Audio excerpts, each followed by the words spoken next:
Okay, part 2 of the airlift install with the joust bumper in there. So, like I said, getting the joust bumpers out was kind of tough. I finally got both sides done. It was easy to do. And they're stretched out now because I have the truck jacked up. I bolted the brake line right back there. See that? It bolted it back on there, and it bolted it back on the other side right there. I ran the air lines up and around. Now, you got to put your heat shield on your exhaust. See the heat shield? And you do that to protect mostly the airbag. I know you worry about the airline a little bit. You got to put that protector hose over the airline. There's a little protector heat shield over it. See it?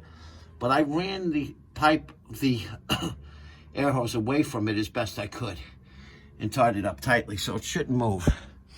But here's where I ran those valves, the Schraders. Hold on. See how much I had it jacked up? I ran the Schraders through my license plate. Now let's see what happens. You know, I'm kind of interested to seeing what happens if we put some air in here. Make it see if it goes up a little bit. I don't know. But you know, the other problem I have is this air hose developed a leak. So I have to replace this. So much for the Harbor Freight air hose. It lasted a few years, I have to say, but it got a couple of leaks in a couple of spots. And I'm kind of surprised because I don't use it on a professional level. That's for sure. Hear it leaking? It's leaking from the tank. It's leaking from here. Okay. Let's see if the truck goes up. I should have put something there to...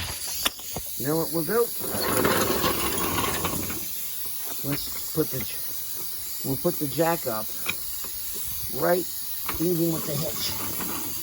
And we'll see if it jacks away from it. See, I'll make it just touch. And that's a good way to see the height. And there we go, just touching. So, just on it. Let's see what happens. I may have to leave you there watching. Oh, man. Okay. I'm going to try. You know, it's funny. I can only do one side at a time, and I'm not watching how much air I'm putting in. You hear that air leak? It's ridiculous.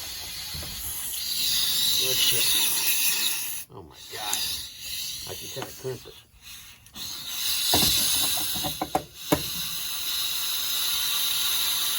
Oh, yeah. It's going right up. That's only one side. Okay, I'll fix this, guys. Yeah, put it back in the table. Wow, it went right up a lot. Well, with my son jacking it up, that made it come. I was like, what happened there? So it definitely held. Now the trick is to, I'm going to empty it out some. Now the trick is to, they say to leave 5 pounds in there. I didn't have much in there, and it really went up. So I ended up putting it through the license plate. It's probably illegal. And I'm letting it out. Now the next thing you want to do is take some like dishwashing soap in a little spray bottle, a little water mixed with it, and spray up your hoses at all the joints to make sure it's not leaking. I already did that and I knew I wasn't leaking. But, all right.